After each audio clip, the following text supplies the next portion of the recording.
We start the day's other headlines with the latest elections taking place in Mississippi and Georgia. For the Democrats, a hotly contested primary race features Congressman Benny Thompson, who's fighting off a challenge from newcomer Evan Turnage.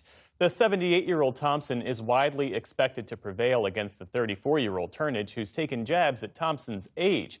Meantime, in Georgia, it's a crowded field in a special election to replace former Congresswoman Marjorie Taylor Greene. Trump-backed Clay Fuller is considered the frontrunner among Republicans in the deeply conservative district, though Democrat Sean Harris is expected to put in a strong showing in a race that political analysts say is largely defined by the economy. Virtually everywhere, and including this district, it's the pocketbook issues, it's affordability, it's prices, it's inflation, it's those things that everybody has to deal with on a daily basis. And so I think this is a real economics kind of election. We'll see if the foreign policy issues or immigration cuts into that at all. With 17 candidates in the race, it's unlikely anyone will top the 50% threshold to prevent a runoff next month. Today's vote comes as Democrats sued the Trump administration over whether it plans to send armed federal agents to election sites this year. The Democratic National Committee alleges that 3 federal agencies failed to respond to nearly a dozen Freedom of Information Act requests on the subject. The DNC says the requests must be fulfilled to, quote, ensure that the American people obtain timely knowledge of potential threats to free and fair elections. President Trump has not discussed formal plans to deploy the military or federal agents to polling places this fall, but voting rights groups have raised concerns following the president's comments to, as he put it, nationalize elections, and after FBI agents raided an election warehouse in Georgia early this year. The FDA today approved a drug for a rare genetic disorder, but not for autism, as some officials had previously suggested. Back in September, top health officials in the Trump administration touted leucovorin as a potential breakthrough for treating autism. The FDA, based on NIH research, is approving prescription leucovorin for treatment of autistic children. In the months that followed, prescriptions for the drug reportedly surged among children. Today, the FDA approved leucovorin to treat a genetic condition that limits delivery of folate, a form of vitamin B, to the brain. But an FDA official said the agency does not yet have enough evidence to show the drug works more broadly for autism.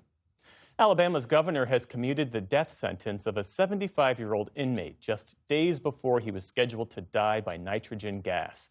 Charles Sonny Burton was convicted for the shooting death of a man during a 1991 robbery, even though his accomplice fired the fatal shot and he himself was not even in the building at the time. The shooter was ultimately spared the death penalty, and Governor Ivey said so too should Burton, reducing his sentence to life in prison without parole. It's just the second time she has commuted such a sentence since taking office back in 2017. Ukrainian President Volodymyr Zelensky says the next round of talks aimed at ending the war has been postponed until next week. That comes as both Kyiv and Moscow are claiming battlefield advances and reporting casualties. The governor of Russia's Bryansk region says at least 6 civilians were killed and dozens of others were injured in a Ukrainian missile attack today. That follows a Russian strike on the Ukrainian city of Sloviansk. Officials there say 3 powerful Russian glide bombs struck the city center and killed at least 4 people. On Wall Street today, stocks steadied a bit as investors look for clues on how long the war with Iran might last. The Dow Jones Industrial Average slipped around 35 points, so almost flat. The Nasdaq also ended virtually unchanged. The S&P 500 posted a small loss on the day.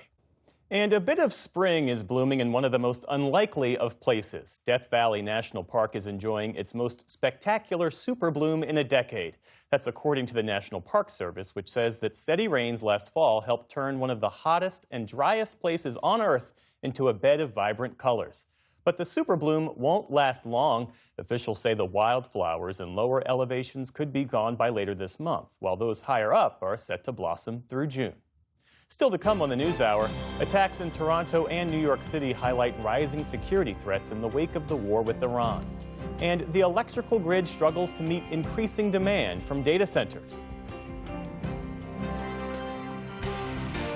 This is the PBS NewsHour from the David M. Rubenstein studio at WETA in Washington, headquarters of PBS News. Support your local PBS station. Your local station needs you now. Your generous financial support is more critical than ever to keep your local PBS station strong. Make a gift today to continue to provide a home for the NewsHour and other programs you rely on.